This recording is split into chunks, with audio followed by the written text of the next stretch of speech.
وسهلا بكل الذين ينضموا للاستماع إلى راديو بلدي، أول راديو عربي أمريكي ويعنى بقضايا العرب في المهجر.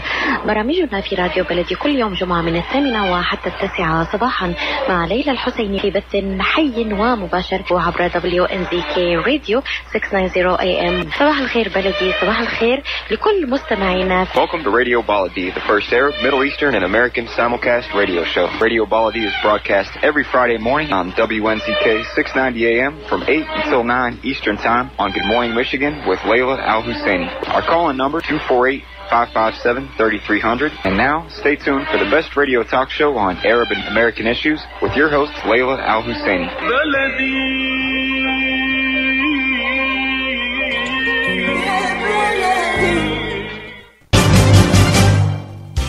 This is Dr. Sahar Khamis.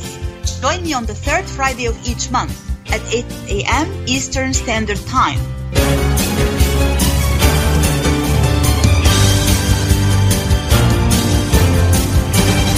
I'll be discussing some of the most important current political, economic, and social issues in my program, The Bridge. On Radio Baladi, on America's Voice of the Arabs, WNZK 690 AM, and WDMV 700 AM. Good morning, everyone. This is your host, Dr. Sahar Khamis. Welcome to another great program on Radio Baladi on US Arab Radio.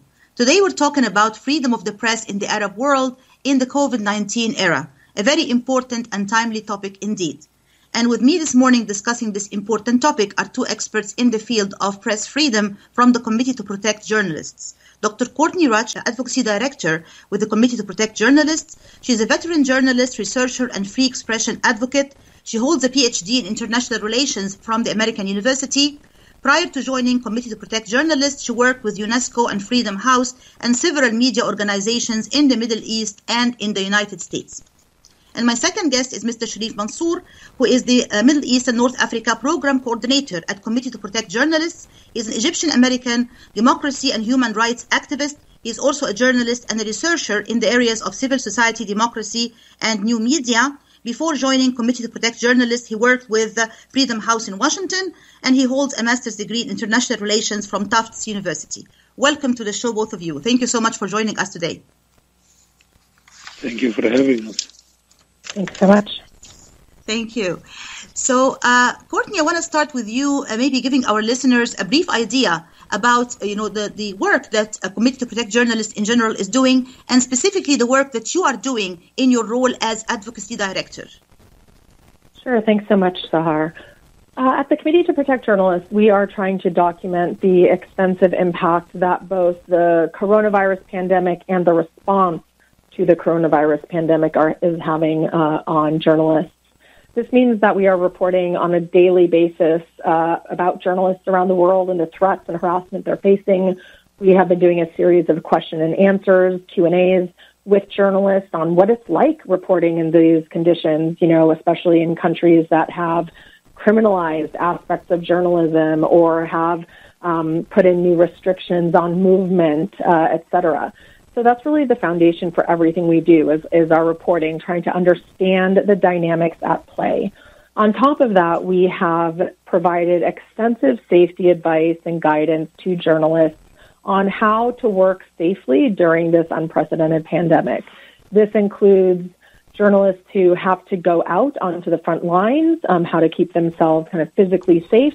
It includes advice and guidance for journalists who are maybe stuck at home because they need to work remotely and can't go out. It includes as well psychosocial trauma and support and understanding really the mental challenges that this pandemic is causing.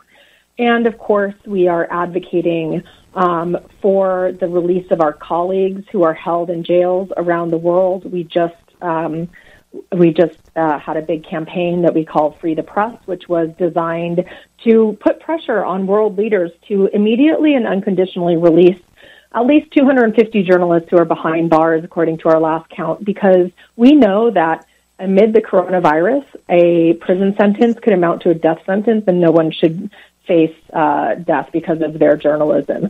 You know, in prison, you can't socially isolate, you can't practice good hygiene and wash your hands, you can't do all of the things that experts are advising to avoid getting the virus. And of course, we're also doing advocacy, making sure that governments know that we are watching and we are holding them accountable, because I'm sure, as we'll talk about further, there are some really troubling trends in terms of new legislation and regulation that's being passed that criminalizes journalism, the vast surveillance regimes that are being out to do, you know, legitimate contact tracing, but with very few restrictions on how it might be used or how long it might place, and a range of other issues, which I'm happy to, you know, talk about further. Mm-hmm. Excellent. A very interesting point also you mentioned is, like, you know, really during this time of health crisis, you know, people should be released from jail, yet we are seeing a surge in many cases in imprisonments in general and imprisonment of journalists and media people in particular, which is really very sad, you know, situation or contrast here. Sharif, I want to talk a little bit about the MENA region, since you're the program coordinator for the MENA region in Committee to Protect Journalists. What is the current status of freedom of the press in the MENA region in general and in the Arab world in particular? Well, it has never been worse for so many reasons. We have documented for at least the last 3 years the rise of imprisonment overall, worldwide and in the Middle East region. And in so many ways, the number has jumped up in countries like Saudi, Egypt, Iran, Morocco, countries that have not in the past managed to escape criticism and in many ways pressure from capitals in Washington, D.C. and Europe because of their press freedom record, are getting away with it. For a few years, they have been sustaining their position as one of the worst jailers of journalists, including U.S. allies in the region, Egypt and Saudi, Morocco, and close by Turkey. In addition, many of these have happened with particular focus on vague accusations, political prosecutions, pretrial detentions as form of punishment. Many of those journalists have not even faced official charges and have spent time, more than 2 years in cases of Egypt, without having due trial or any pretense of rule of law.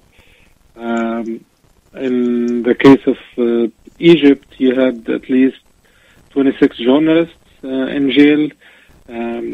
Majority of those cases form the body of the worst performing in terms of charging journalists of false news. 2/3 of the cases that we identified in December worldwide been charged with false news were in Egypt alone. In addition, a form of anti-terrorism and anti-state charges that the government have used to prosecute journalists who are covering protests in Morocco and Algeria, and many of them recently have not just been keeping journalists in custody, adding more journalists. In some cases in Iran, they've been inviting and sending back journalists who have been sentenced last year, who have not been sending them before. Even some that have been released due to health reasons are being sent back in jail. In addition, there were lots of censorship measures, including banning printing newspapers in at least 6 countries in the Middle East: Morocco, Iran, Jordan, Oman, Yemen, who these authorities, while we don't know much about what this virus is and how it transmits, they have decided initially that the virus has special attraction to news media printed on paper, even though there wasn't any medical evidence about it, even though there's still circulation of money and other forms of print and paper circulation that was not banned by those governments.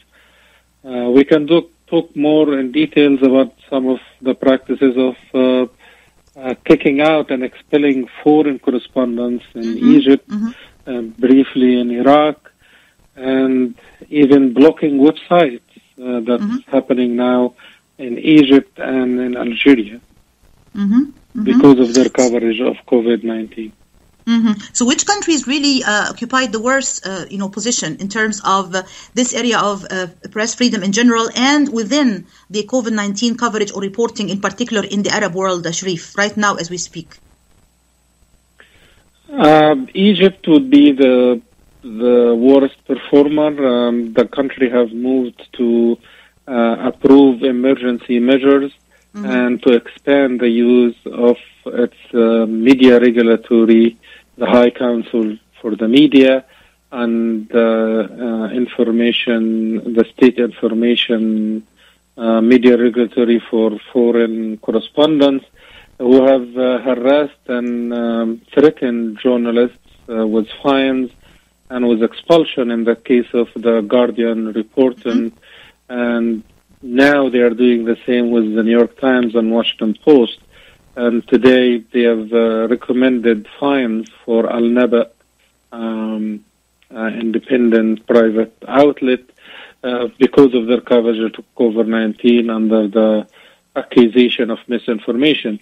But even countries like Algeria, who have traditionally had better media environment, are now under the new president trying to use the COVID-19 to pass a legislation of false news and make it an official charge. They have kept a few more journalists in custody this year and even blocked at least six media outlets, independent news media, some in Arabic and some in French, who were starting to be blocked last month, and we keep the count, at least 6 of them who have sent out statements accusing the government being blocked, specifically because of their coverage of COVID-19 and their coverage of the protests that started last year in Algeria. Very good. Thank you so much. We'll come back to this very interesting discussion right after this commercial break. Stay tuned, please. Kushat's Mediterranean Market in Shish Kebab offers a great array of your favorite Mediterranean meals.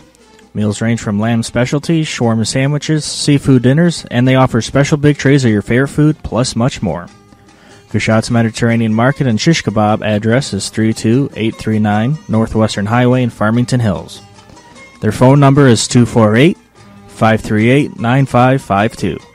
That number again is 248-538-9552, and the supermarket is open from 8 a.m. to 9 p.m. Kushat's Mediterranean Market and Shish Kebab will definitely leave you satisfied. Life is a nonprofit charity that's provided humanitarian aid and development to people and communities for over 25 years, regardless of race, color, religion, or cultural background. When disaster occurs here or around the world, Life for Relief and Development rushes in to provide food, medical aid, and shelter to those in need. Please help improve these efforts. Make your tax-deductible donation to Life now at lifeusa.org or call 248-424-7493. مرحبا سعيد. أهلا علا. ليش هالمقابلة الفاترة هي؟ بيقول المثل لاقيني ولا تغديني. يمه زعلتي، شنو رأيك إذا لقيتك وأيضا غديتك بأحسن مطاعم ميشيغان مطعم عشتار؟ والله فكرة، أفضل الأطباق والمقبلات العربية والعراقية وأحلى ملقا. ولا تنسين اللحوم الطازجة مباشرة من ملحمة عشتار لزباين عشتار. وملحمة عشتار توفر اختيارات متنوعة من كافة أنواع اللحوم وبأسعار متميزة وجودة أيضا مميزة. ملحمة عشتار تقع على 36865 راين رود في مدينة ستيرلينغ هايت. وأكيد أحلى لمة وأطيب لقمة في مطعم عشتار اللي عنوانه 3625 15 مايل رود في مدينة ستيرلينغ هايت. هاتف 586-698-2585 586-698-2585. يلا علا يلا عشتار، للجودة وكرم الضيافة عنوان مطعم عشتار. Are you going to start a restaurant or grocery store soon? Do you need floor plans and designs? Call Najee Abood at 734-744-9796. Do you want to buy kitchen and restaurant equipment at discount prices?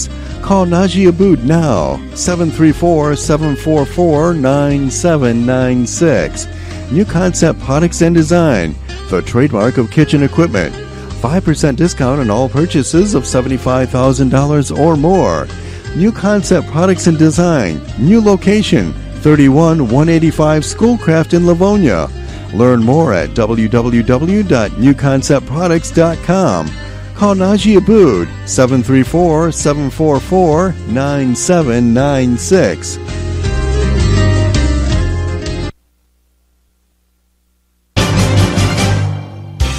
This is Dr. Sahar Khamis. Join me on the third Friday of each month at 8 a.m. Eastern Standard Time.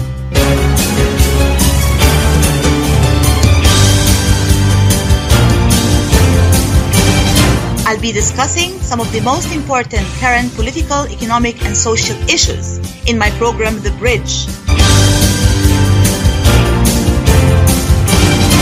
On Radio Baladi, on America's Voice of the Arabs, WNZK 690 AM and WDMV 700 AM. Welcome back to the show, everyone. This is your host, Dr. Sahar Khamis. We're talking today about freedom of the press in the Arab world in the COVID-19 era. And with me this morning discussing this important and timely topic are two experts from the Committee to Protect Journalists, Dr. Courtney Rutch and Mr. Sharif Mansour. Courtney, I want to go to you with a question about the legal aspect, right? When you talk about laws, you mentioned that briefly, and Sharif talked about that as well. When countries in the Arab region issue certain laws and regulations criminalizing, right, sharing information and even saying, if you are gonna publish or transmit some kind of report or news about, the numbers or figures of COVID-19 cases, which may not match the governmental official narrative, well, guess what? You can be behind bars. Can you talk a little bit about this, the legal aspect of all of that and how this is resonating now and impacting press freedom in this region? Absolutely. This is a big problem that we're seeing in the region and around the world, which is essentially the criminalization of journalism. So journalism does not just consist of basically being a stenographer for whatever the officials say and then reporting that. That is what state propaganda or state media organizations often do. Journalism is about investigating. It's about comparing sources. It's about trying to get the most accurate representative information. And unfortunately, what we're seeing is that throughout the region and the world, frankly, we're seeing that legal restrictions are being imposed on either false news or fake news laws. There are provisions in health laws that prevent the dissemination of inaccurate information about COVID-19 or coronavirus or information more generally about health. We're seeing that some emergency law provisions as well are criminalizing these aspects. And the problem with this is, obviously, this is a novel coronavirus, which means that not a lot is known about it. And so the information that we have is evolving.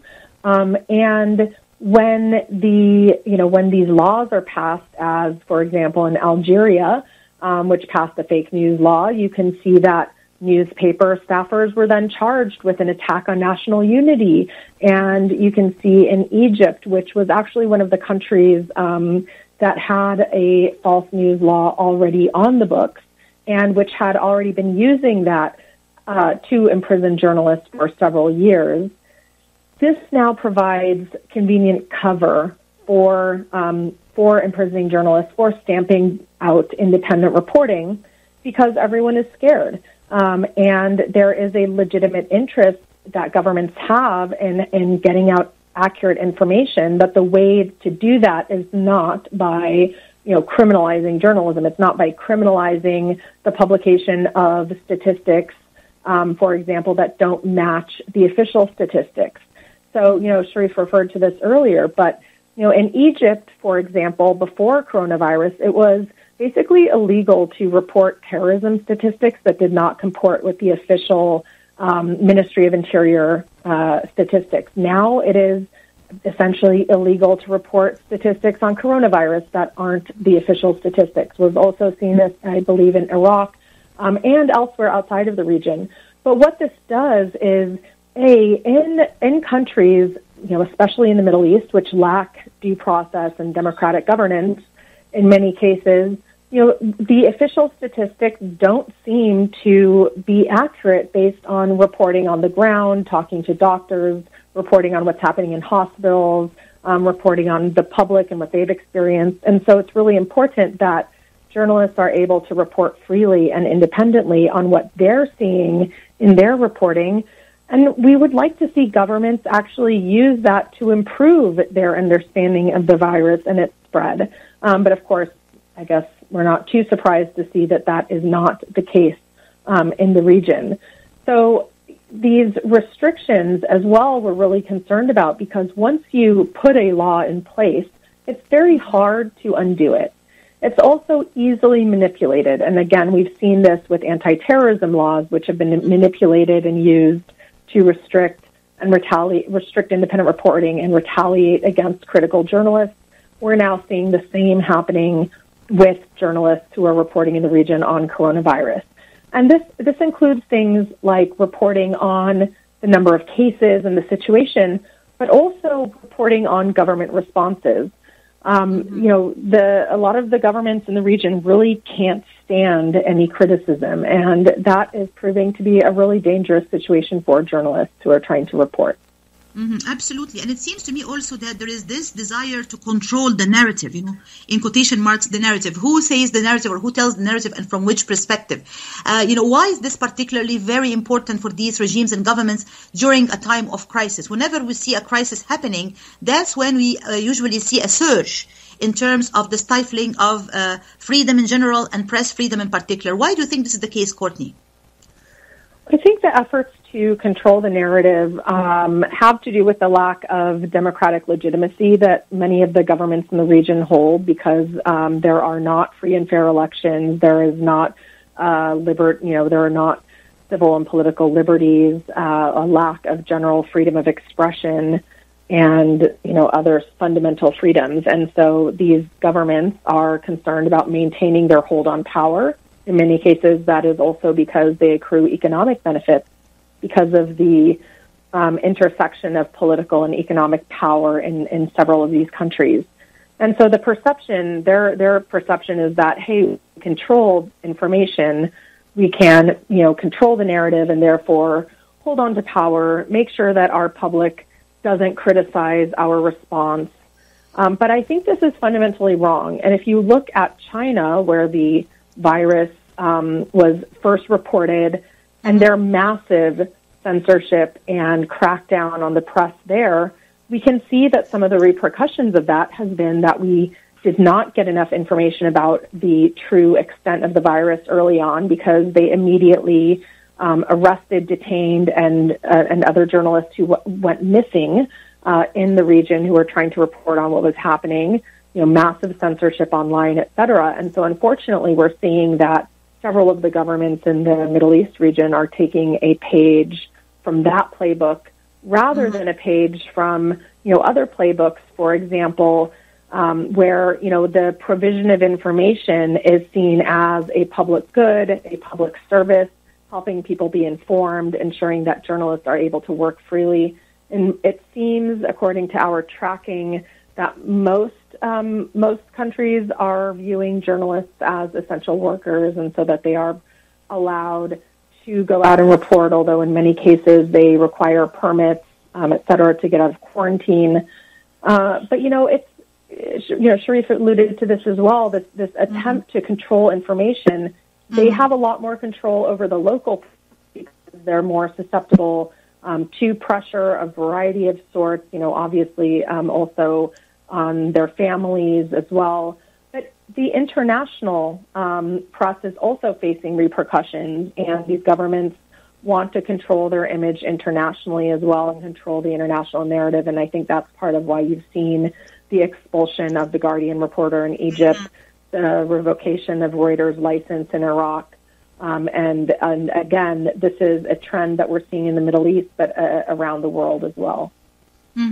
Sharif, I want to expand on this particular point because it's a very important one. Like this whole mechanism of controlling the narrative, especially in a time of crisis. Courtney obviously explained a number of very important points. But do you think it also has to do with this whole image of the government and the rulers as we are the protectors of the people, we are the ones who know best for you, we are the ones who can keep you safe? The notion of keeping safety and stability as a mechanism of being the protectors of the nation. Does this also play a role in terms of this very strong desire to control the narrative and to prevent any other type of competing narratives coming from journalists or others during that time? Yes, I think in many ways those governments don't just control the narrative, they control the interpretation, meaning that instead of having competing narratives, one that are government supported and one that could be independent or critical, there is only one interpretation, and it is coming from a statement that the government put forward and gets circulated, copied and pasted in government-owned media, in pro-government media, and by government trolls online. We produced a CPJ in September of last year, just 2 months before this virus became widespread in China, our most censored countries list of 2019. And on that list, China was number 5, while a country like Saudi Arabia in our region was number 4. And the fact that we don't know much about what happens in Saudi, and we, to this date, cannot have any access to independent, critical, local sources to tell us what's really happening, does not give any confidence about what the real number that come from the government are, and it does not, for many people, assure them about their safety or the safety of the people inside Saudi. We don't mention much what happens there for a reason, is that the government have used a combination of brutal force and sophisticated tactics to go after journalists that we, for example, didn't have access to any information about what happened to them since they were picked up 2 years ago.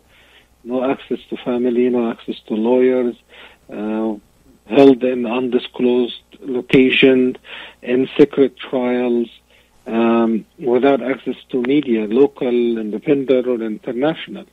That is coupled with a combination of official registration. The government defines and decides who gets to be a journalist.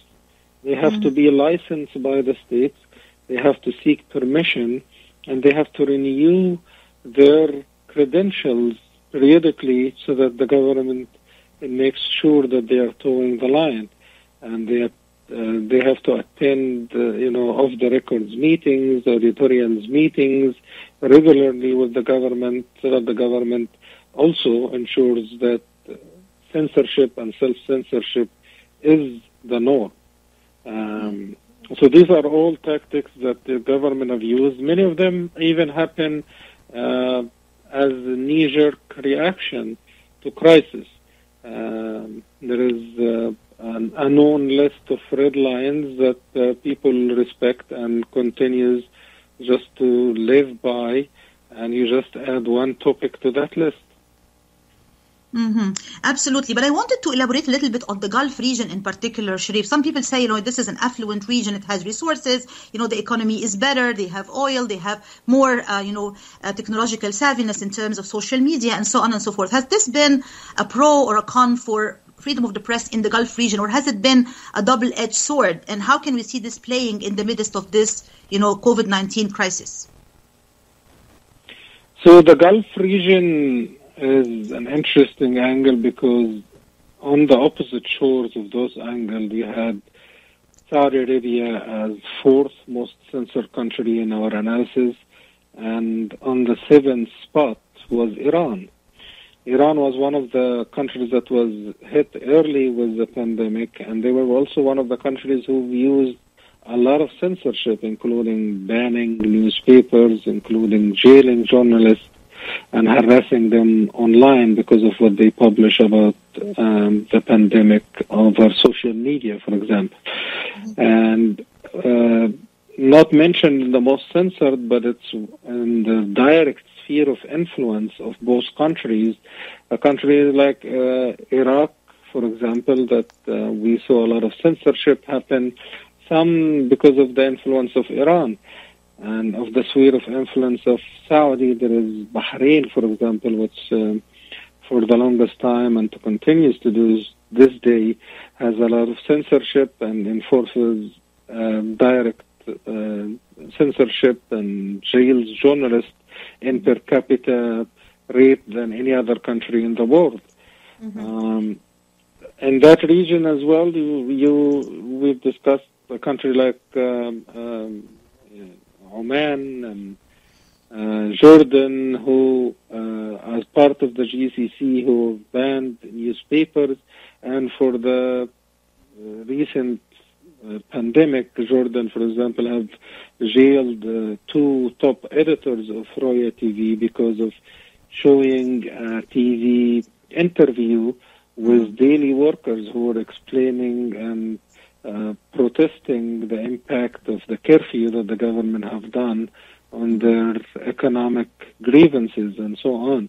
So in that region, censorship has existed for a long time, and in many ways, the pandemic has accelerated the rate, even in some of the countries that were traditionally more open, like Jordan, Oman, and Bahrain. Very good. We'll come back to this interesting discussion right after this commercial break. Stay tuned, please. When it comes to reproductive medicine, IVF Michigan Fertility Centers are the recognized leaders. With locations in Bloomfield Hills and 5 other cities in Michigan and Ohio, IVF has experts in all aspects of the field. As a founding member of IVF Michigan Fertility Centers, Dr. Nicholas Shama is one of the leading reproductive endocrinologists in Michigan and Ohio. Dr. Shama has performed over 10,000 IVF cases and has helped thousands of couples fulfill their dreams of parenthood. American board certified in both obstetrics and gynecology and reproductive endocrinology and infertility, Dr. Nicholas Shama is a very caring, compassionate, expert physician that understands not only the medical but also the emotional toil of infertility on his patients. When it's time, get personalized care from Dr. Nicholas Shama at IVF Michigan Fertility Centers in Michigan and Ohio. Call toll-free 855-952-9600, 855-952-9600. مركز طب رهاب للعلاج الطبيعي بإدارة الدكتور محمد فرح حسين، أخصائي العلاج الطبيعي بخبرة أكثر من 13 عاما. طب رهاب يقدم خدمات العلاج الطبيعي وإعادة التأهيل، ويضم مجموعة من أفضل أخصائي التشخيص الدقيق للحالات المرضية، مع خبرة عالية في التعامل مع الحالات التي تحتاج إلى إعادة تأهيل وعناية خاصة بعد العمليات والكسور. طب رهاب يستقبل كل الحالات المتعلقة بألم الرقبة، الظهر، المفاصل، شلل الوجه، الانزلاق الغضروفي، عرق النساء، الحوادث وإصابات العمل. خبيرات في المعالجة النسائية لخصوصيات تامة للسيدات. عندما تبحثون عن رعاية متميزة اقصدوا توب ريهاب للعلاج الطبيعي، الواقع على 15001 ميشيغان افنيو، وللمواعيد اتصلوا على 313-846-8255 0555. That's 846-0555. If halal is important to your family, you can trust that Miramar will offer not only the highest quality halal products, but the best tasting and healthiest foods that can be placed on your family table with confidence. Miramar is the first and oldest halal certified food brand in America, serving the Arab and Muslim community, and offers a wide range of halal food products. Check out Miramar's halal food selection today by visiting Miramar's exclusive distributor, Ziad Brothers Importing, at www.ziad.com. When you're looking for the best in optical care, Dr. Imad Nakash is your doctor to see. With years of experience and thousands of successful procedures performed, you can trust your eyes to Dr. Imad Nakash. See Dr. Imad Nakash and his professional staff for your eye care needs. There's 2 locations to serve you. In Hazel Park, call 248-336-3937. 248-336-3937. In Rochester Hills, call 248-299-3937. That's 248-299-3937. This is Dr. Sahar Khamis. Join me on the 3rd Friday of each month at 8 a.m. Eastern Standard Time.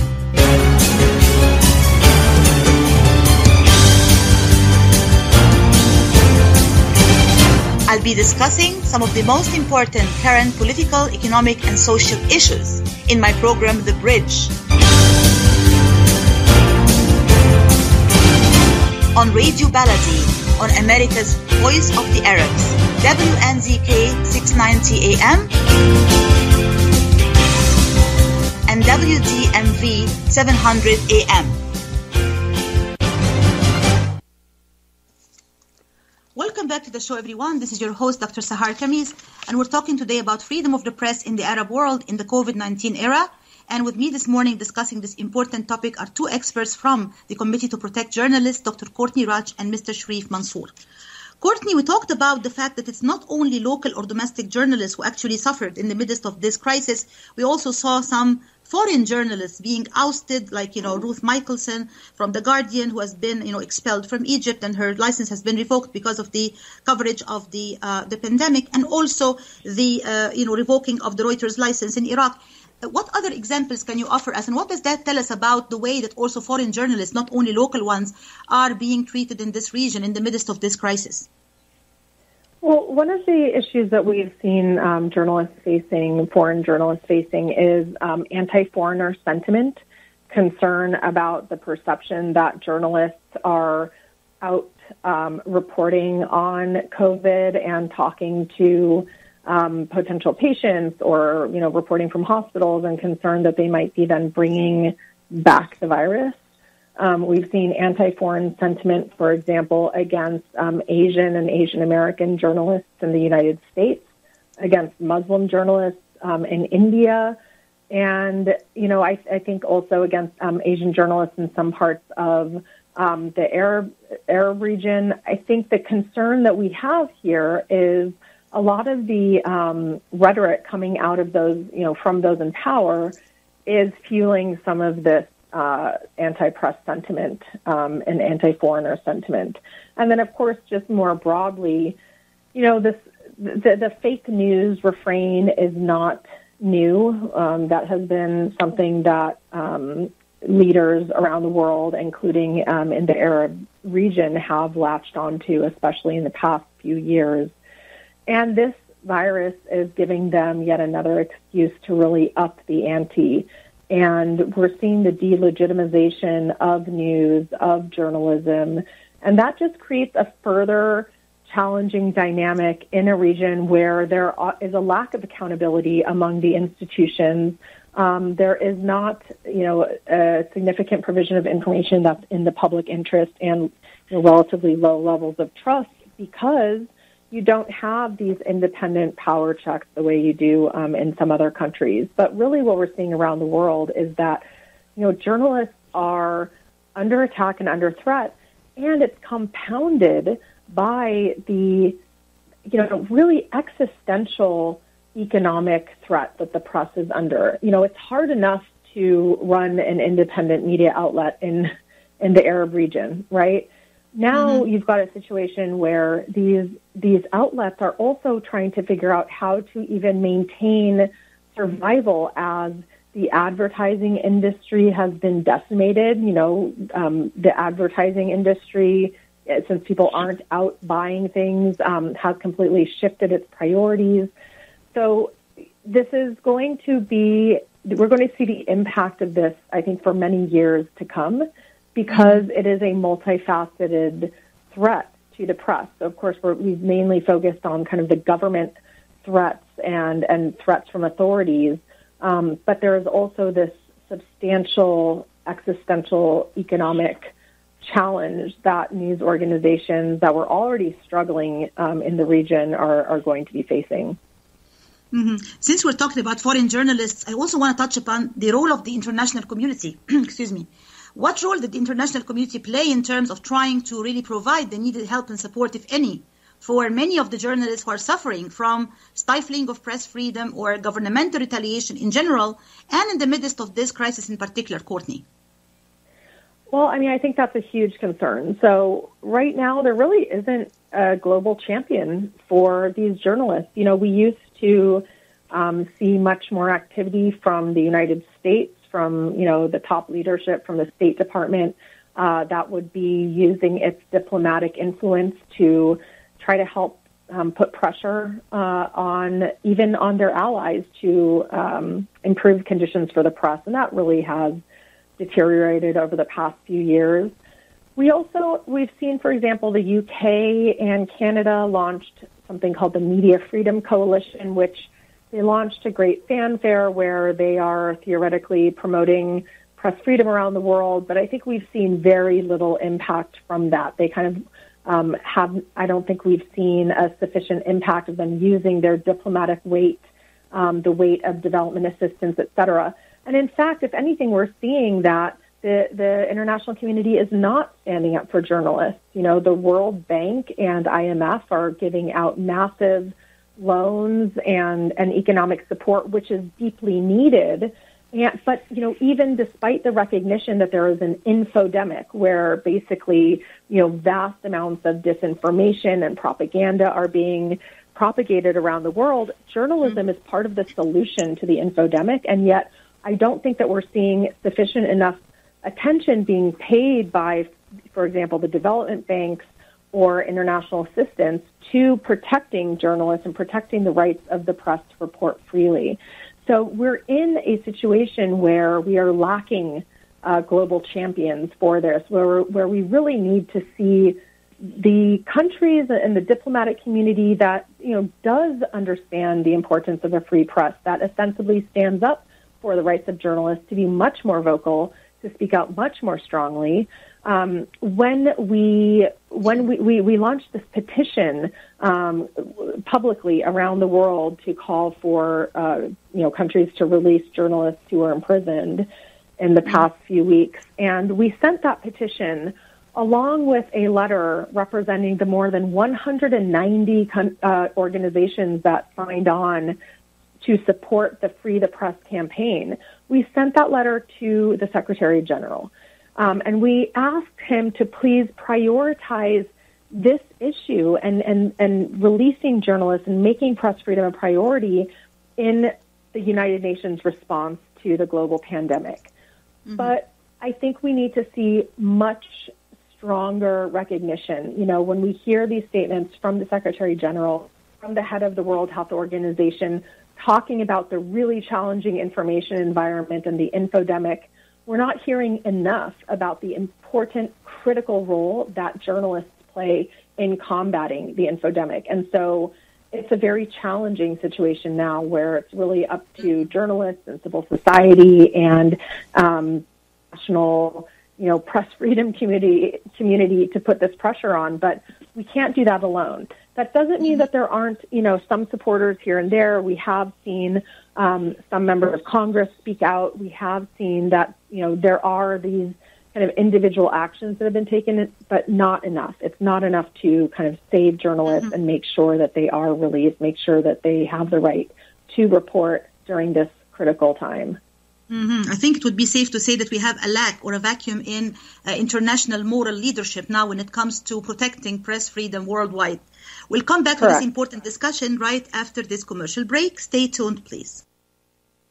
Life is a nonprofit charity that's provided humanitarian aid and development to people and communities for over 25 years, regardless of race, color, religion, or cultural background. When disaster occurs here or around the world, Life for Relief and Development rushes in to provide food, medical aid, and shelter to those in need. Please help improve these efforts. Make your tax-deductible donation to Life now at lifeusa.org or call 248-424-7493.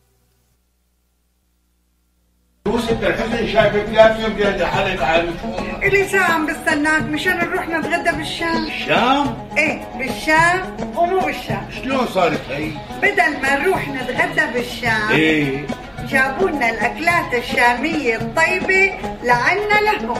وشلون بقى؟ هذا مطعم دماس عم يعمل كل الأكلات الشامية الطيبة هو. وطيبة؟ طيبة كتير. شرفوا نتغدى سوا بمطعم دماس.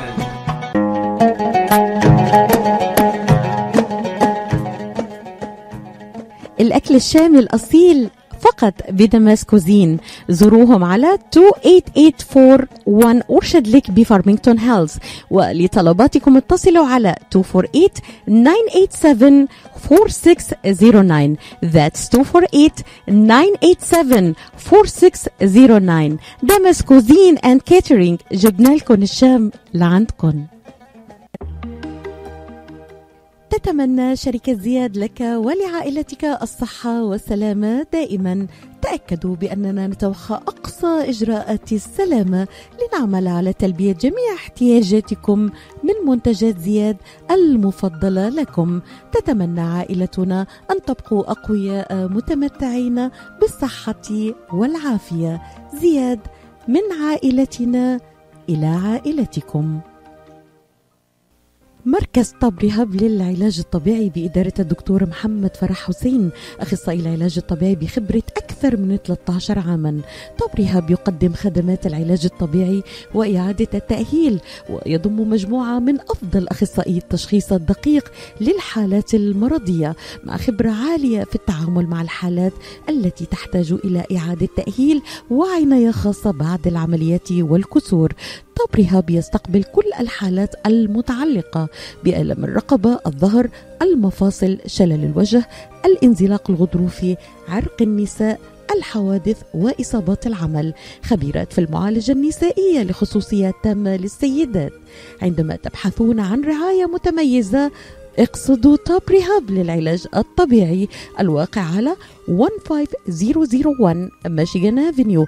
وللمواعيد اتصلوا على 313-846-0555. That's 846-0555.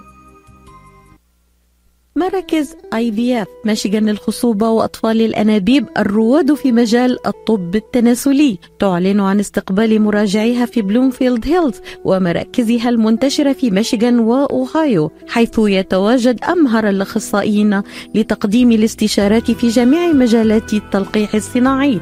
يعتبر الدكتور نيكولاس شاما أحد أهم الأخصائيين في الغدد الصماء التناسلية في ولايتي ميشيغان وأوهايو، حيث أجرى أكثر من 10,000 عملية طفل أنبوب، وساعد الآلاف من الأزواج على تحقيق حلم الأبوة.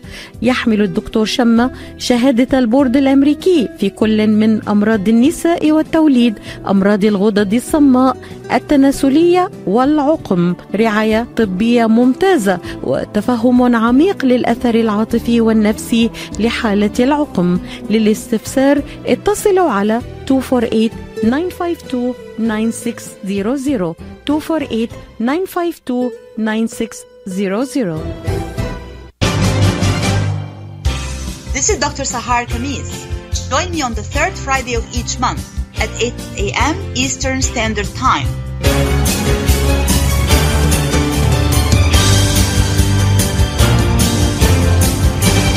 I'll be discussing some of the most important current political, economic, and social issues in my program, The Bridge. On Radio Baladi, on America's Voice of the Arabs, WNZK 690 AM and WDMV 700 AM. Welcome back to the show, everyone. This is your host, Dr. Sahar Khamis, and we're talking today about freedom of the press in the Arab world in the COVID-19 era. And with me this morning discussing this important topic are two experts from the Committee to Protect Journalists, Dr. Courtney Radsch and Mr. Sharif Mansour. Courtney, we're coming close to the end of our program, but I want very quickly to touch upon the point about tracing. You mentioned, and this is something that particularly is important to me in terms of, this whole notion of tracing someone's location and finding out where they are. How does that, maybe encroach upon invasion of privacy, or accounts as some kind of measure to control others, especially if you're talking about a journalist who wants to be in different places and to, take part in different activities in order to collect the data or the information they need. Can you talk a little bit, briefly about this point? Yeah, this is really critical. So we're seeing that, contact tracing is a legitimate public health response to addressing a pandemic. However, what we're seeing is some pretty sophisticated technological surveillance being rolled out in countries around the world. And we're concerned that in many cases, the surveillance regimes lack the proper restrictions on how that data can be used, who has access to that data, how long will that regime maintain, be put in place. And the reason we're so concerned is because we saw, for example, in the wake of September 11th attacks and the so-called war on terror, that these vast surveillance powers were given, governments gave themselves these vast surveillance powers, but they didn't put a sunset clause on it, right? And then they were used, and we saw how they led to these massive abuses. So we're really concerned about some of the technologies and capabilities that are being developed without sufficient consideration to the potential impact on journalists, much less the broader human rights impact. And so we are calling on, governments and companies to make sure that they do human rights impact assessments and that they put on sufficient guardrails around any surveillance regime that's rolled out to make sure that it is only used for legitimate health reasons, contact tracing, that there are sunset clauses, that there are not, usage of this data for any other reason. But I think this is something we have to be very vigilant about, and it could be a while before we see the press freedom implications of these new contact tracing and surveillance approaches. Absolutely, I totally agree. And Sharif, you'll have the last word here. We talked a lot about what went wrong and the negative stuff happening. Have there been any cases of maybe good reporting or good examples in the midst of all of that within the Arab region? Very briefly, please. Absolutely, we see courageous journalists continue to this day doing the job, even with the challenge of access. They couldn't, and in many ways, risk their own. For example, access to scenes where they don't have protection and they cannot observe even hygiene. Photographers, for example, who go and take scenes of hospitals and in many ways talk to officials even in some risky environments.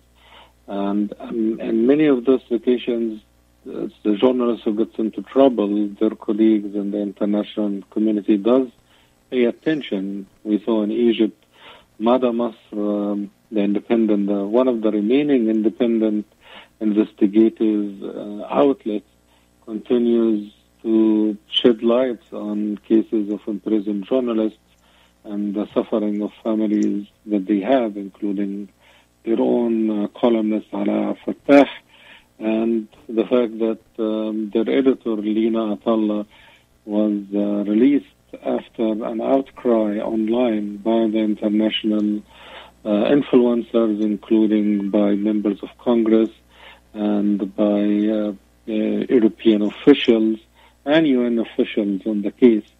That helps make sure that governments are held accountable and that whether there isn't enough policymakers in Washington making noise, that we are and other people are paying attention. The examples set by countries who continue to speak out. In Algeria, for example, to say that they are not approving the censorship and the measures that the government are proposing to limit their presence online, continue to produce material and encourage their readers to be able to circumvent censorship online. Mm-hmm. All these are good examples for journalists that who are trying to push through the red lines and to have and continue to expand their outreach online and in other ways outside of government censorship. Mm-hmm. We have very few minutes left. Very briefly, Sharif, what measures need to be put in place in order to provide better protection for journalists? Just in bullet points, like just simple points. What would be the most important measures that should be put in place to safeguard and protect journalists moving forward, especially in the Arab region? Journalists are their own first defense line. They should take the safety measures that we and others have put forward in very seriously. Editors have to work with their reporters, with their correspondents, even with their freelancers to make sure that they are following them. And also governments in Western societies, including in elected representative positions, European Parliament, Congress, and Senate, need to continue to raise press freedom directly with government officials in the region, and we need to continue to be vigilant in the international media and in UN venues to keep the pressure on so that the journalists who are imprisoned are released. 250 of them. We continue to push for the release between now until we update the number in December at the end of the year. Very good. This is all very informative indeed. We really did shed light on a number of important points. Definitely there is a lot more to talk about, but I'm afraid we're running out of time. The remaining minutes are just enough for me to say thank you so much to both of you, Courtney and Sharif, for the great work you're doing in the Committee to Protect Journalists. And thank you, Sharif, for joining us again on US Arab Radio. And thank you, Courtney, for joining us for the first time. Hopefully, we're going to have other opportunities to talk more about all of this moving forward. Thank you both. Thank you so much. You're welcome. And thanks so much to all our listeners everywhere. Thank you for joining us for this important and timely discussion on Radio Baladi on US Arab Radio. Looking forward to more discussions and more conversations soon. Until then, take care, stay safe, and stay healthy. Thank you and have a great